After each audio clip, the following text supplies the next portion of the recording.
resume our recording. So welcome to Crowdfunding for Your Artistic Practice. Like I said before, my name is Courtney Harge, and I am the member advisor here.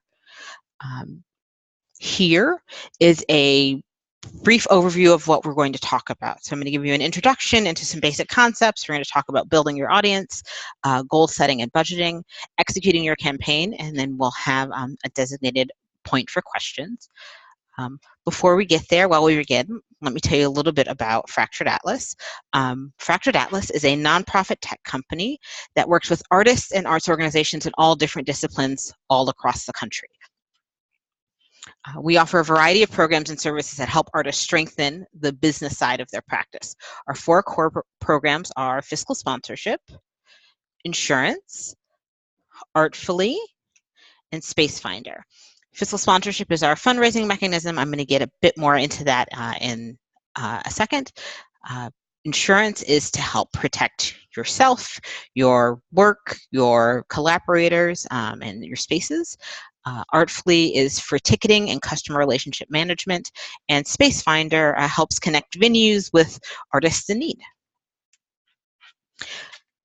This is to give you a brief idea of the amount of artists we serve. We currently have over 66,000 members and 3,900 fiscally sponsored projects. We have helped our projects over the history of our program raise over $129 million.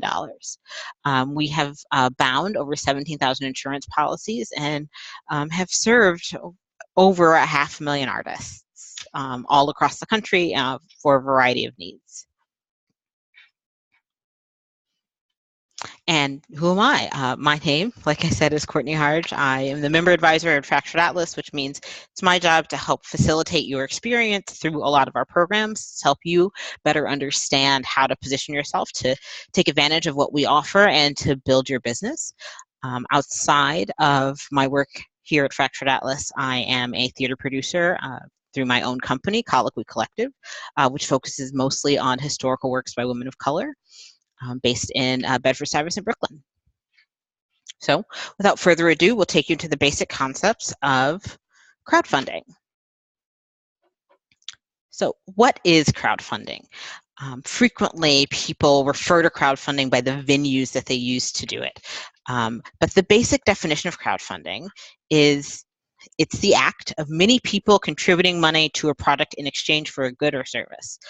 So simply, it's asking your crowd, asking the people you know to exchange, to give you money, to offer you money in service of the work that you're doing, and they can get goods or services in return. That can get a little complicated when you pair crowdfunding with fiscal sponsorship. So what is fiscal sponsorship? How does that connect to what we're talking about? Well, fiscal sponsorship is a tool that is ideal for individual artists trying to seek support for their arts practice, new or small arts organizations that want training wheels period before deciding if they want to pursue their own nonprofit status, or for-profit arts enterprises that want to seek both investors who plan to share in the profits of the work and nonprofit donors who want to make a tax-deductible donation. The mechanism of fiscal sponsorship is such that a donor or institution makes their contribution directly to the 501c3 organization, in this case, us at Fractured Atlas. So a donor who wants to support your work would make the donation on our website or write a check out payable to Fractured Atlas. We would then issue the donor a tax receipt and hold the donation in a fund restricted for your project's use. You would then request the funds from us, and we would distribute them to you in the form of a grant. Not all crowdfunding requires fiscal sponsorship. Particularly, there are a few places, particularly for-profit crowdfunding companies, that don't have a partnership with a nonprofit and therefore aren't offering donors a tax deduction. And we'll talk some more specifically about different platforms and what they can offer. But I will offer that not every crowdfunding campaign is eligible to offer a tax deduction to your donors. Just like with fiscal sponsorship, not all fiscal sponsorship programs have crowdfunding features. They are separate sides of the same coin, and if it's something you're interested in, it's worth engaging with both. But an even simpler question, though, is why should you crowdfund, right? Why is this an option? Why is it something that seems to be so popular? Why should your resources go into crowdfunding? Some highlights are there is a low barrier to entry. By that it means anybody can start crowdfunding. Anybody can activate their network. You can go online, you can find a crowdfunding site, you can set up a campaign, and it is you and your audience. That low barrier to entry is one of my favorite things about crowdfunding because it does something that I think is very powerful, which is democratizes funding. By allowing projects to directly connect with the audiences that can both benefit from their programming and understand the value of their programming without having to involve some type of arbitering board or institution with its own agenda, I think is very powerful. It allows artistic work that may run counter to a dominant narrative, or that may be considered controversial or provocative, to flourish because you're removing a lot of the gatekeepers. You're allowing the creator of the work to connect directly with the audiences that can either experience the work or that can support the work, and empowering that audience to fund it, to make it happen, to say, you know, you aren't going to stop me from making work that is important to me, and this is how I'm going to show it. Crowdfunding also builds momentum. It's a great marketing tool because it gets a bunch of people talking about what you're offering. It's in some ways like a train that keeps going. If you send out one link saying you've got the crowdfunding campaign, your audience can look at it and go, what is this? I didn't know they were fundraising. I want to talk about it. I want to engage. I want to come see the work now that I have contributed to. It allows you to build fans and followers and let people have a longer term engagement with you that can be exciting and riveting. And last but certainly not least, it rewards your audience, particularly if you've been working on projects for a while, or if you've had the opportunity to build an audience that has been there for you and is committed to what you're doing. A crowdfunding campaign is a chance to celebrate them, to say, hey, thanks to you for supporting us this long. Here is our tote bag. Here is our coffee mug. Here is something that you helped make possible.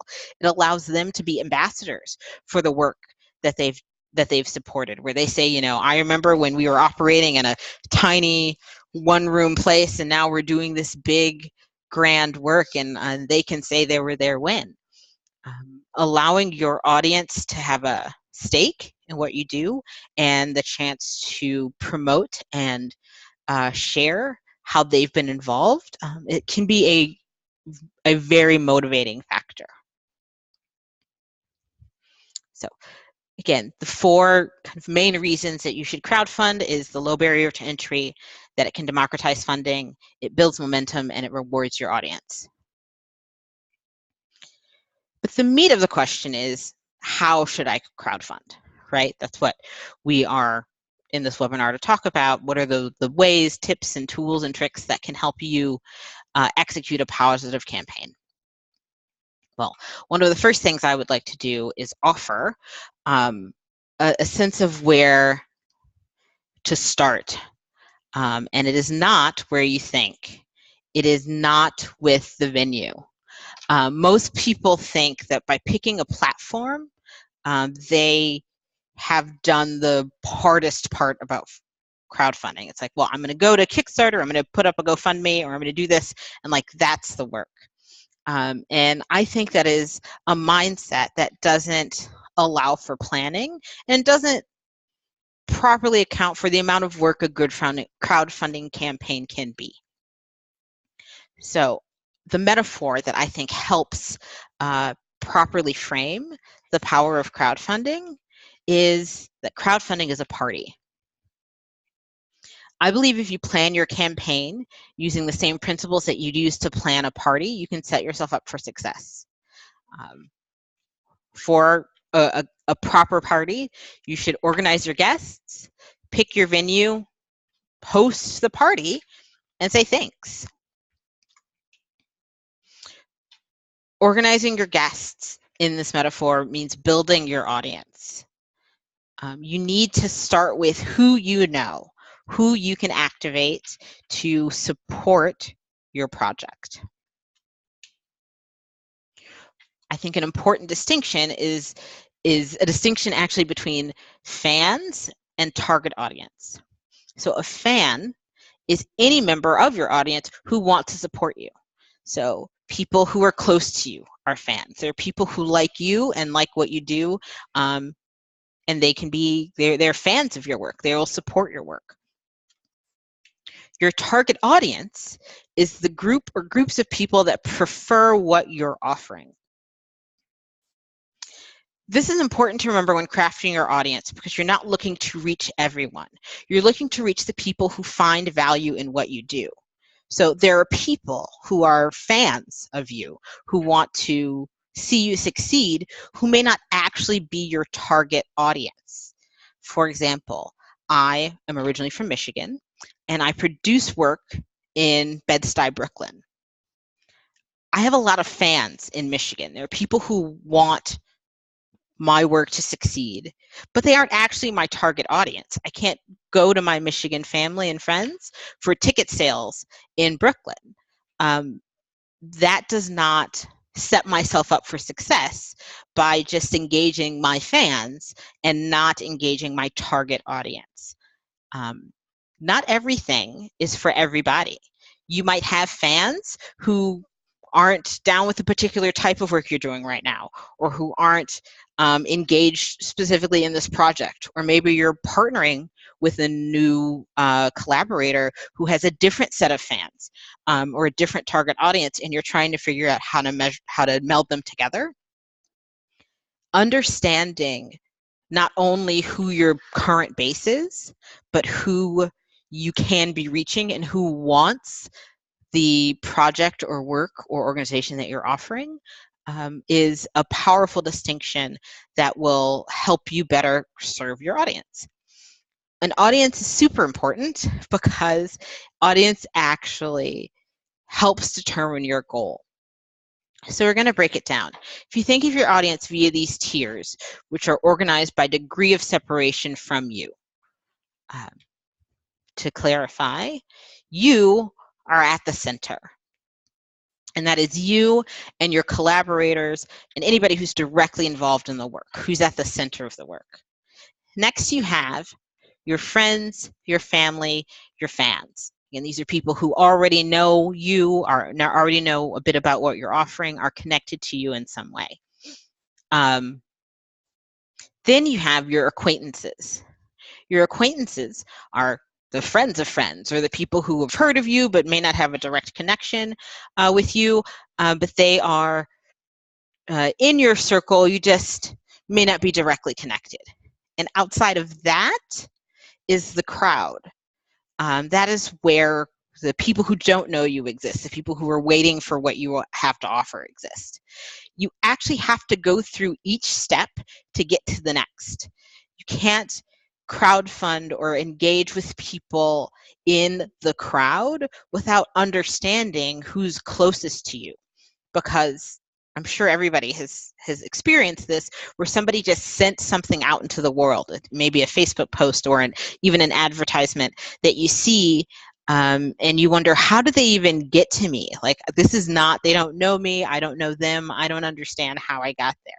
That is when you are in somebody's crowd. You have to pull people closer to you to properly engage them. You can't just broadcast your messaging out there without understanding who you're trying to reach and why what you're offering is valuable to them. You'll have to throw more time and resources for each successive circle. So you are you. You have easy access to you. You can call your collaborators, the people who are immensely close to you.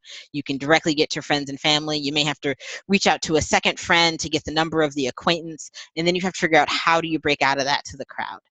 That takes more time, more energy, more resources for each one. You should know approximately how many people you and your team can reach in each circle. Part of your crowdfunding strategy may be building your audience before you even start thinking about your campaign. This will allow you to better plan both your budget and your goal. Your goal should be based on the size of your network. I'm going to repeat that. Your goal should be based on the size of your network. 30% of your goal will come from family and friends. 30% of what you raise will come from family and friends, from the people in that first circle. Here's some stats that can be helpful for goal setting. So across any fundraising or crowdfunding platform, the average donation is $75. So that means people are giving more or less, but on average, the average goal is 75. The average gift is 75. The most common donation is $20. So it's good to know that people frequently are engaging, and it adds up to more. But people are willing to offer $20 in support of your projects. The average is higher with fiscal sponsorship. The average for a fiscally sponsored product is about $105. So $105 in donations. So we're going to work through an example to see how we can use these numbers to determine a good crowdfunding goal for us. So let's say our goal is $7,500. What that means is you would need 100 donors. 100 donors donating $75. Among people you know, people who you ask directly and already have a relationship with, 1 in 4 of those people will give if asked, which is a good number. The number can be, it definitely gets lower as you expand your network to people you don't have a connection with. But for people whom you're connected with or who are in that first or second circle, 1 in 4 will ask. So that means if we need 100 guaranteed donors, we need to know at least 400 people, 4 times our donation amount. And that means that we also should expect our inner circle, our family and friends, to give 30%, which is $2,250. You can work through these numbers with a variety of goals, but it's important to use this to reasonably understand how your audience can impact your goal setting. Next, the type of platform you're using or the type of crowdfunding campaign you wish to throw can impact your goal setting. So the 2 main options, there are a few others, but the 2 main options are a Keep What You Raise platform or an all or nothing platform. A Keep What You Raise platform allows you to keep the funds raised even if you fall short of your goal. So on that $7,500 goal, let's say you only make $5,000, but you can still operate with that $5,000. You can make adjustments to your budget, or you might have gotten some things donated in kind. $5,000 will go a long way to support your project. So that in that case, a Keep What You Raise platform would be great, because sure, you may not have hit your dream number, but you have reached an amount that can help make your project successful, and that can offer you, that can have a great impact for your work.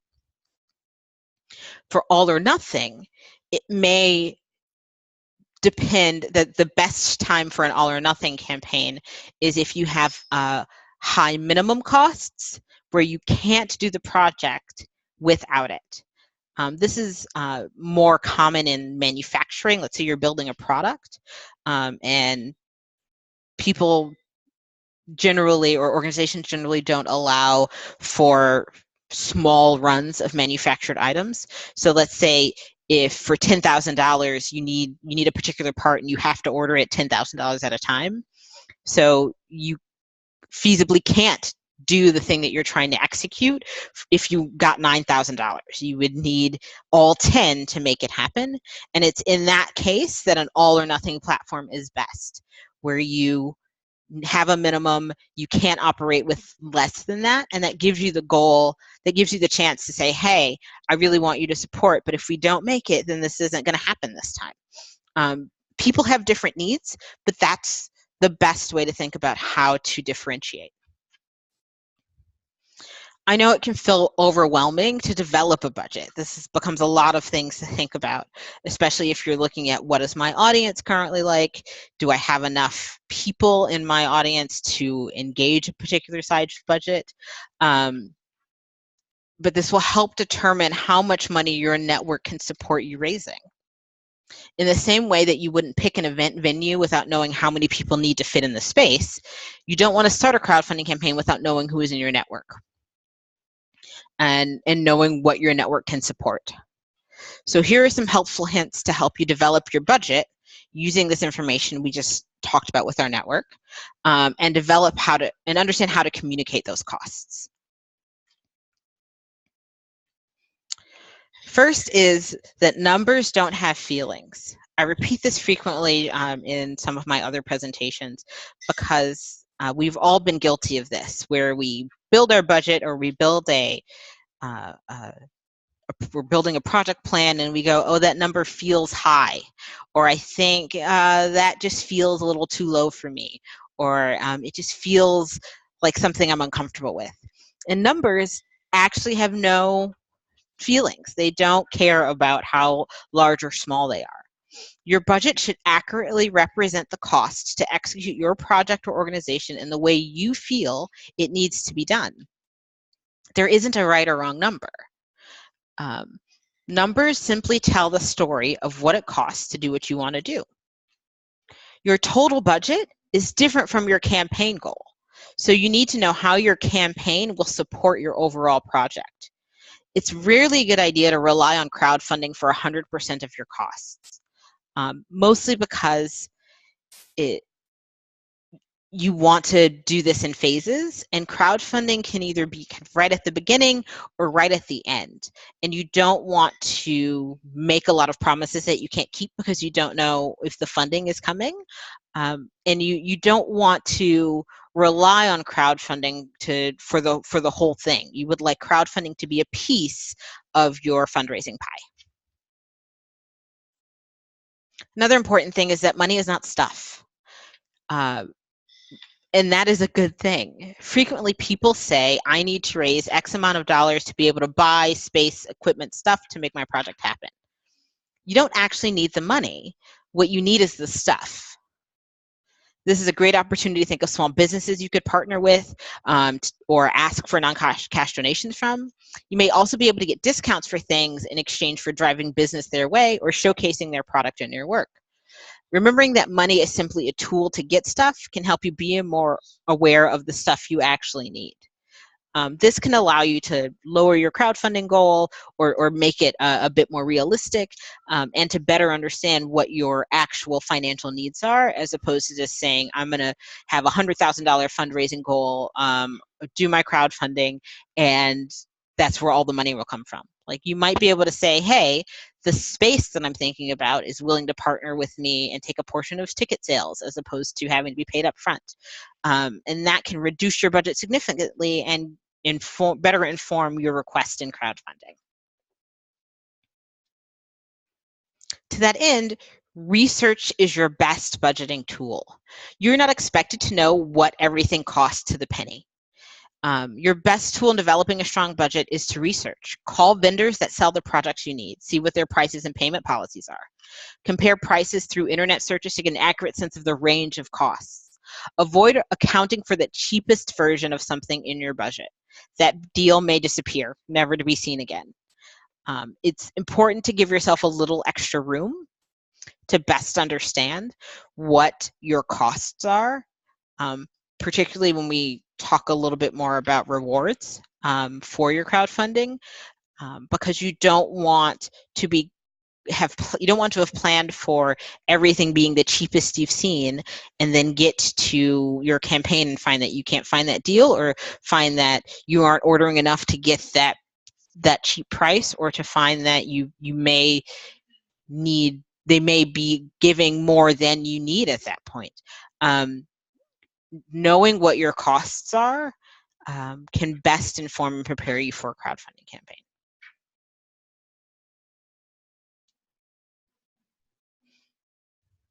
So we've talked about building your audience, we've talked about goal setting and budgeting.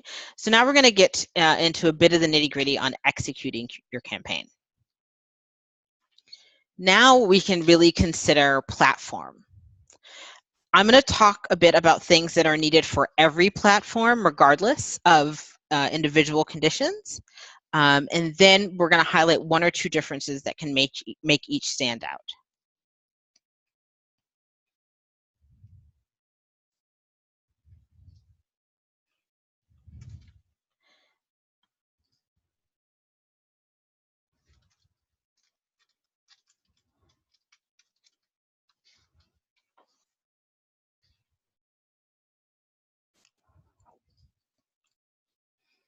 So first, we'll talk about timing. There are some quirks about crowdfunding timing that I can hope to help clarify and hope to provide some best practices for. First, your campaign should be short. And by that, I mean between 30 to 45 days. Platforms allow anywhere from 2 weeks to 90 days. But there are a variety of reasons why staying in the 30 to 45 day window is healthy. One is, the first is energy and resources. Frankly, crowdfunding is a lot harder than people think it is. It requires a lot of maintenance in the same way that a party is fun, but when you're the host is a lot of work. Crowdfunding operates very similarly, where you have to be engaged and responsive and willing to talk to your donors, willing to have meetings, willing to generate some new content. It's hard to sustain for much longer than 30 to 45 days. It shouldn't be less than 30 days because generally people operate paycheck to paycheck. And if you're doing less than 2 pay periods, you may just miss people's financial availability. Oftentimes people have spent or have planned to spend their current paycheck, but may be able to fit a donation into you in the next one. And you want to give people the opportunity to have the financial capacity to support what you're doing. Next is urgency. Short-term campaigns are better because the timeline moves more quickly, and it gives people a chance to feel the urgency, to feel the need of your project. You don't want a campaign that feels like it's dragging, that feels like it's not necessary, because people forget. They go on to their own needs. They go on to the things that they want to do, and can forget about the work that you're offering. And lastly, a short campaign can build momentum, like in that same way that if it goes too long, there can be fatigue. If it's short enough, people can get excited, and then 3 weeks later go see this show, and then maybe want to give again. If people can feel like they are getting on a moving train that they are excited and engaged with, then you can, in fact, capitalize on that in support of your campaign. Also, campaigns are U-shaped. And by that I mean they have the most intense feedback and donations, most intense activity at the very beginning, at the very end. Frequently people plan campaigns and are super into it for the first 2 weeks or so, and then burn themselves out. They work just a little too hard, a little too quickly, and then let the tail end of the campaign kind of fade away. And you don't want to plan for that. What you want to plan is to have as much engagement at the very beginning and at the very end of your campaign as possible. So the more you can prepare to, if you're going to take breaks, or if you're going to have some time where you're a little less engaged, or where you aren't pushing out the content, you want to put that in the middle, not at the end, because you want to make sure that you can engage people, because toward the end of a campaign, particularly the first 3 days and the last 3 days, people are excited and want to help you push to meet your goal, and you want to be able to make sure that you're engaged in that push. You want to avoid holidays and weekends. So the ideal days to launch are Mondays or Tuesdays to gain momentum throughout the week. On average, campaigns that launch on a Monday or Tuesday raise 14% more in the first week than campaign launched on all other days of the week. This is just a matter of, when are people engaged in front of their computers? When are people ready to look at your online content and make an action, take an actionable step on it? If it's on the weekend, if it's on a Saturday, even a Friday afternoon, people are trying to disengage from their technology frequently. They're trying to step out and go, be active participants in the world, and aren't as likely to hit your crowdfunding campaign. The same is true for major holidays, and also the months of January and August. Generally, financially, people are tapped out in January and August. January is post-holiday season. People are returning things. It's just people are not as engaged and are not giving charitably. Mostly they've given their charitably at the end of the year. August is frequently when people vacation. They're trying to get that last little bit of summer in, and they're not not as engaged with these types of things, or have their other commitments, and aren't as willing to contribute financially to a project. You might want to consider launching. So you may want to consider launching in a time that is strategic for your project, that can avoid these times. The more you can plan and better understand what your needs are and when they will be engaged, the better. So to switch gears from timing, it's best then to think about, what's your story? So we've used our timing, we've got a bit of our budget, right? We've got a better understanding of when we would like to launch, but what are we talking to people about? What is your story? What are you asking people for? And a great way to think about that is answering these 3 questions in regards to your campaign and to your work as a whole. It's, what do you do? Be very specific about what you are attempting to do. What are the details of your project? Are you a dancer, and you're choreographing an original work for 6 people? Then say that. Who do you do it for? Crowdfunding, again, as I said previously, is about engaging your audience. It's about providing an access from your audience to you, to the work. It's inviting people to contribute financially. So you want to know, what is this for? Who are you doing this work for? Who is your intended audience? What do you think the impact will be? And lastly, you want to engage with, what's your true north? By that is, what is the bigger reason why you make the work that you make? What is the broader impact? The thing that you may not get to see impacted, or that you may not get to see enacted, the bigger picture about why you do what you do. For example, like I said, I work primarily in historical works by women of color, because I believe these stories are overlooked and underproduced, and I want to make sure that the stories of women of color have a venue, and that is bigger than me. That's bigger than, oh, I'm just doing this show. But my true north is connected very much to telling the stories of women of color. because it matters to me, and I would like it to matter to my audience. So if you can engage with what do you do, who do you do it for, and what's your true north, that can help gauge your story and make it personal and interesting. Which leads into, how do you tell that story? Your pitch video.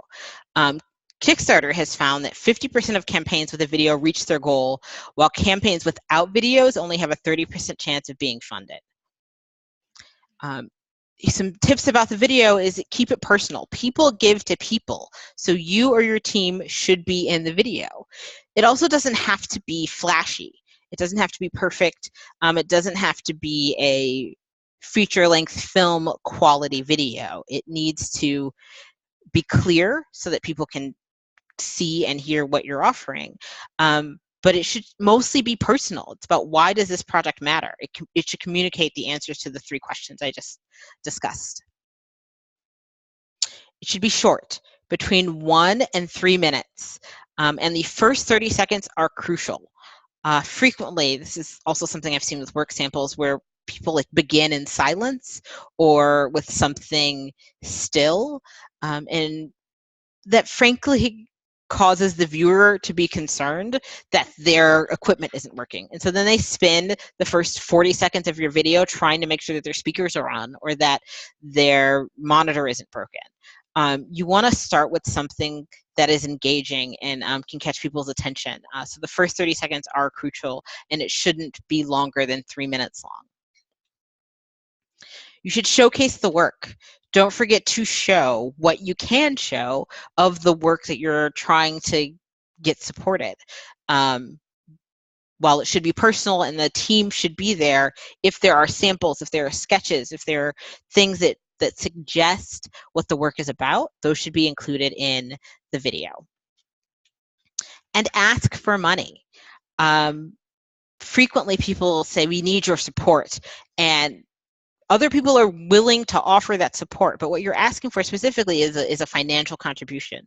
So make sure in the video there is either a clear call to action that says, you know, we need your donations, your gifts to us, your financial support of us will provide X, Y, and Z. Engage about money, and make sure there are clear directions for them to give and engage. Next is your rewards. I know I talked about previously about how rewards can impact your budget. And this is also a place where your creativity can really shine, because you can give anything in rewards. One of the common options is information, right? So give, you know, here's a sneak peek at something we're offering. Here's a signed program. Here's a you know, here's some content. Here's just something that is going to give you a bit more context about what we're doing. You can also offer products. Frequently, people get stuck on, well, I have to make a t-shirt, and I have to make a coffee mug, or I have to make a tote bag, and you don't. Products are something you can offer, but most importantly, your reward should connect with the project that you're fundraising for. So if a tote bag is not where your brand is, or we're not where your story is, don't feel pressured into doing this. There are different types of products, of things that people can provide, and this is again where I think your creativity can support that. There's also experiences. You know, can people come see a rehearsal? Can we have a curated virtual talkback? Can you, you know, send a video just for your donors? Like, what are things that people can experience that don't tax your team, either financially or in the amount of time spent having to distribute gifts? Because you don't want to promise something that makes your success a problem. So if you let's say you blow past your goal, now you've got 300 donors, are there things that you could feasibly deliver 300 of? Or if not, like, how are you determining what your limits are? You want to be aware of what you're offering in a way that allows you to engage with your audience while also taking care of yourself and the project. You want to make sure that you're promising things that you can keep. All right.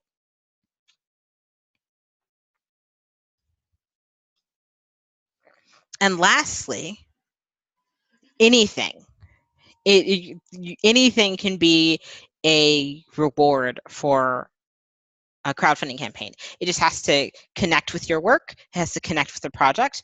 And if you are crowdfunding through a fiscal sponsor, if you're offering a tax deduction, we just need to know the value of the thing you're offering so that you would deduct it from the total donation amount. But use your creativity. What are things that you can give that may not have a fair market value, that may not deduct from the donation?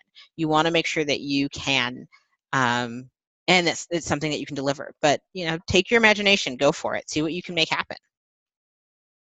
Next, I'm going to talk briefly about I'm going to give 4 different examples of platforms that people are using so that you can see, just to be informed about making different decisions.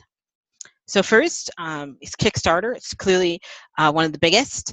And Kickstarter is an all or nothing platform. So either you make your goal or you don't. If you don't make your goal, then the contributors keep their money and it's back to the drawing board.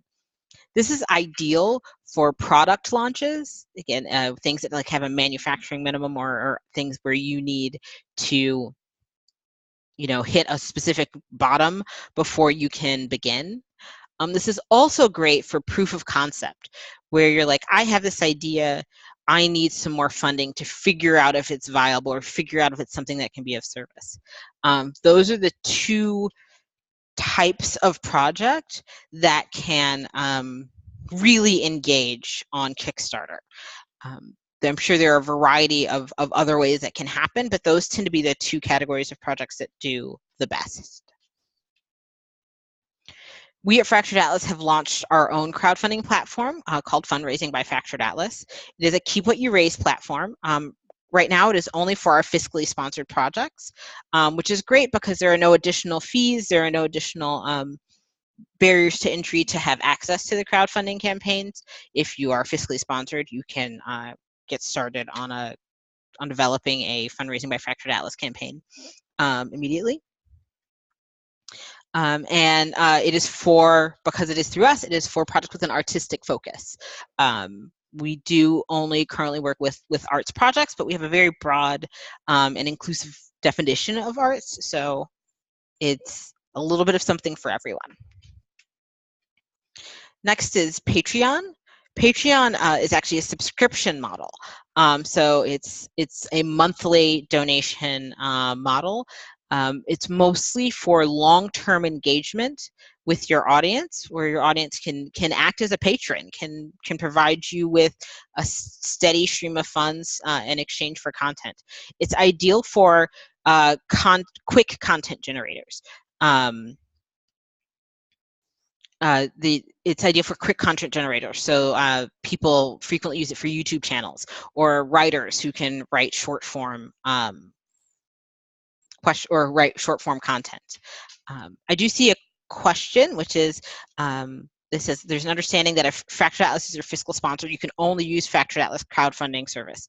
That is correct partially. So if you're fiscally sponsored and you would like to offer a tax deduction for your donors, you have to use our crowdfunding service for that, to offer that. However, if you don't wish to provide the tax deduction to your donors, if you wish to engage outside of the fiscal sponsorship model, you are welcome to engage with any of the crowdfunding platforms. You just can't offer the tax deduction. You can't say that that these are going to go through fiscal sponsorship, and you just have to be very clear about the separate channels.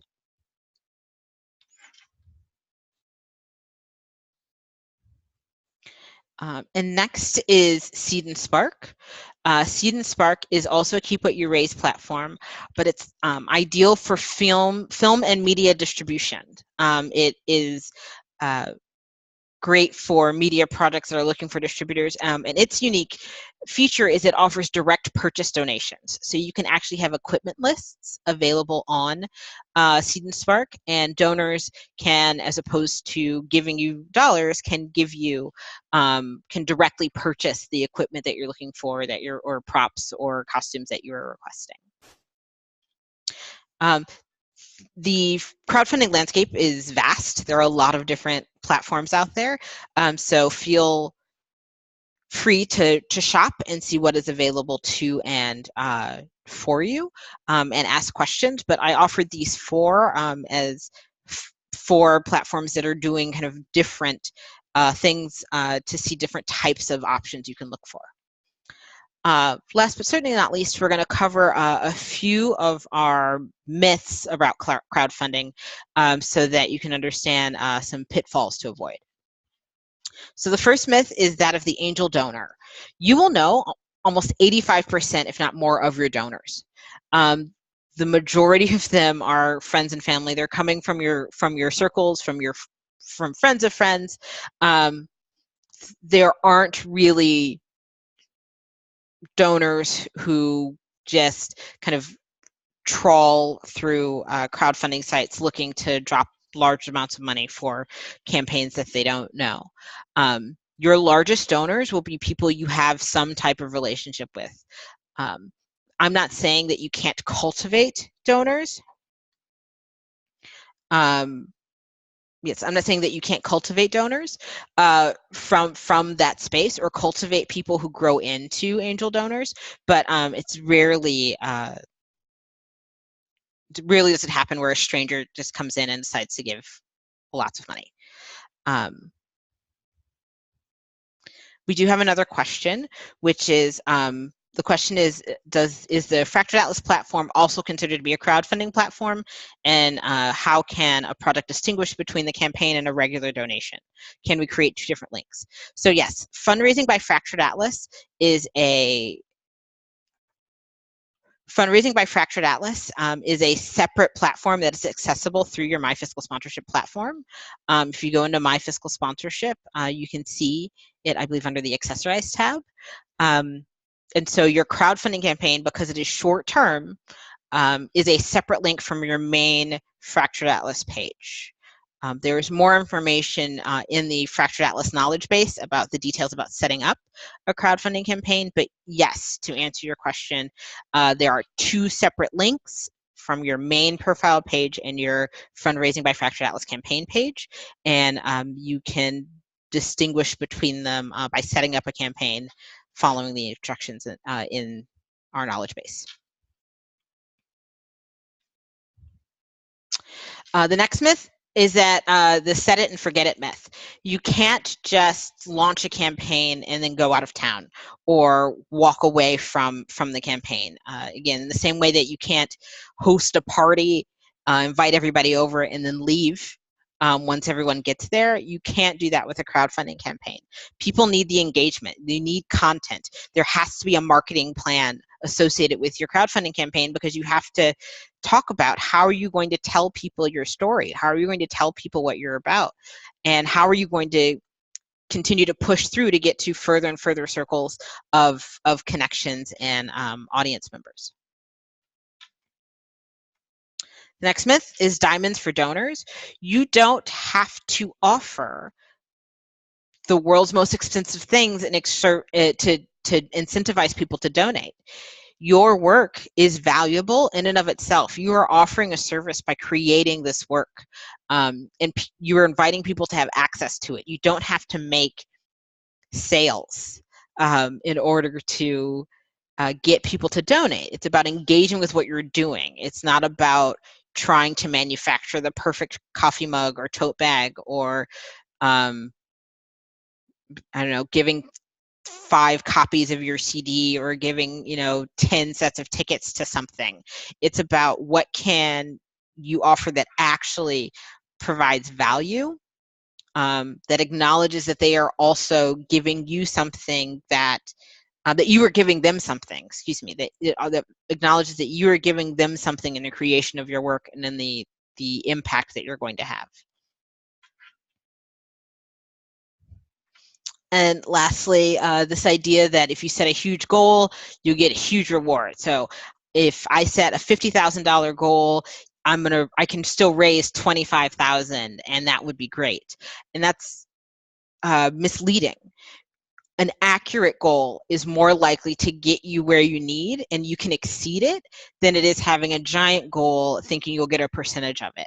Because crowdfunding is about momentum. It's about what everybody is seeing. It's about the story you're telling.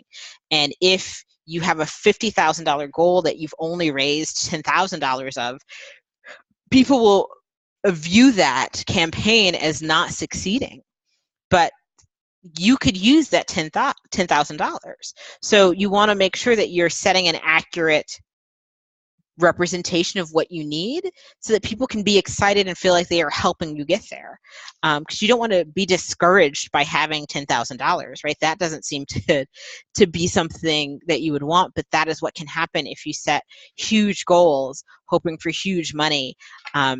It can be very demoralizing. It's best to, using your research and your accurate budgeting, create a goal that is reflective of what your actual needs are, and then you can encourage people to push past it once your momentum is built. And lastly, say thanks. Each campaign is actually not just about the campaign. It's about people engaging with your work. All fundraising is relationship building. So when you go through all this process and you get to the end of your party, you get to the end of your campaign, say thanks to your guests. Think of a plan to acknowledge. Think of a plan to get them the gifts that they've gotten with their donations.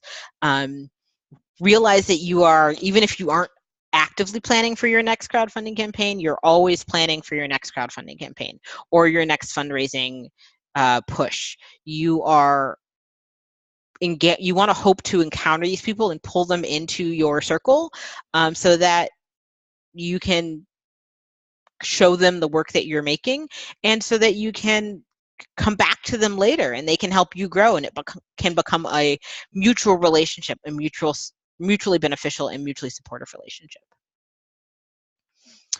So that is our crowdfunding presentation.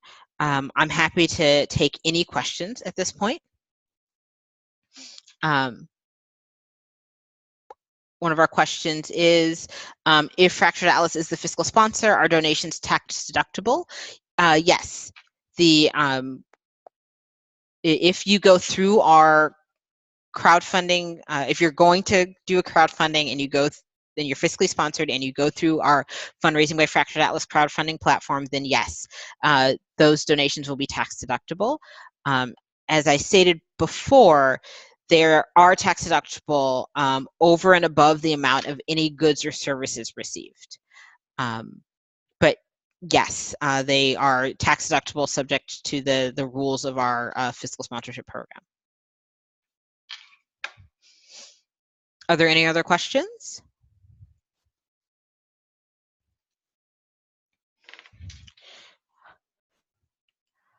You are also able at any time to send us an email at support@fracturedatlas.org. You can also give us a call at 888-692-7878.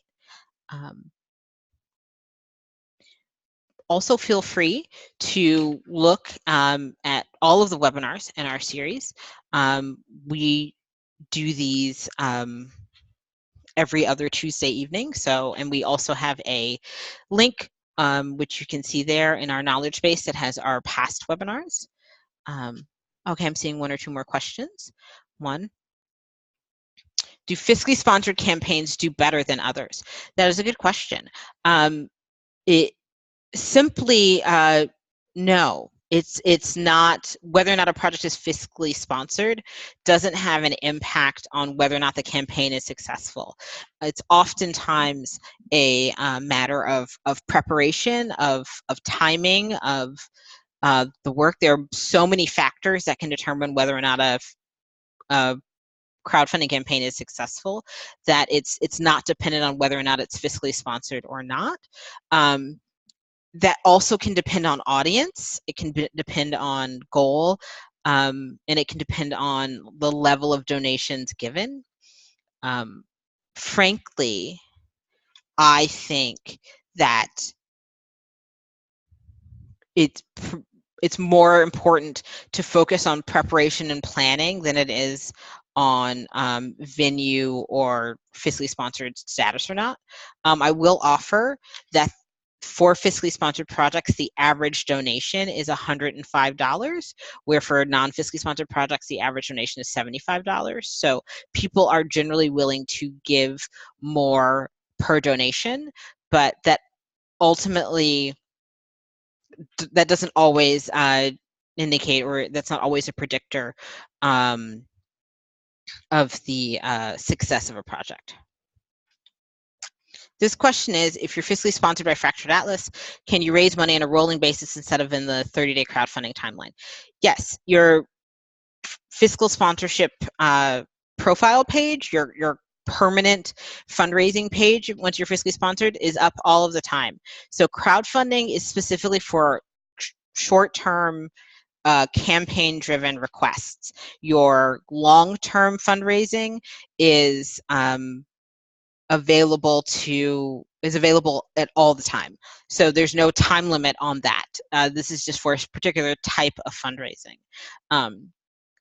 If you would like to have a longer conversation about it, feel free to send the email to support@fracturedatlas.org or give us a call. If you want to talk about what your fundraising strategies could be, you can request a consultation with one of the Fractured Atlas staff, and we can talk a bit more in depth about what your needs could be. Let me see. This question, does it help to have other recommendations from other artists in your video? Not necessarily. I think it would be more powerful to have other artists provide testimonials and shares, like direct asks to their networks that are genuine and connected to your work, rather than lengthening the video by trying to have recommendations in that. It could also be that throughout a campaign, maybe you have other artists provide different videos. You can update your video. You can provide content throughout the life of the campaign. So I think it would be, there might be other ways to engage multiple artists. But it also may depend on the type of work you're doing. If you're doing a compilation album, if you're doing a thing where all of these artists are involved, it may be helpful to put it in your initial pitch video, but I think it might be a better strategy to find ways to expand the content, or maybe, you know, have a surprise announcement like 2 weeks into your campaign that so-and-so is joining the project, or, you know, have these slow reveals. Like, how can you sustain your content throughout the life of the campaign so that it's new and fresh and interesting? You don't have to put everything in your first day. Think about how can you tell the story over time. This question is, how often can you do a campaign? That is a good question. We don't have a limit to how often you can do a campaign through us that's technical, but you may want to consider how often your audiences can take a campaign. Most people tend to have success annually or seasonally, and actually by that I mean maybe twice a year, but frequently it's better to do annually, or if you have a really strong plan and say, you know, we've got this amazing event, but you want to remember that you are engaging with donors who may be fatigued if they feel like every month you're having the same urgent request. So you want to really gauge your audience's response to see how often you would do a campaign.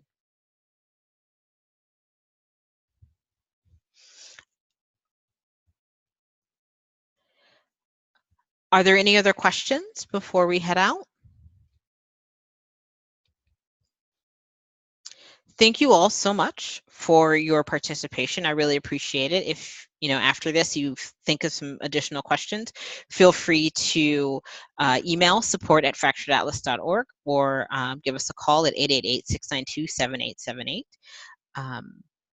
I will be emailing you with a link to be able to view this recorded webinar. So if there aren't any questions, any additional questions, then thank you all for your time.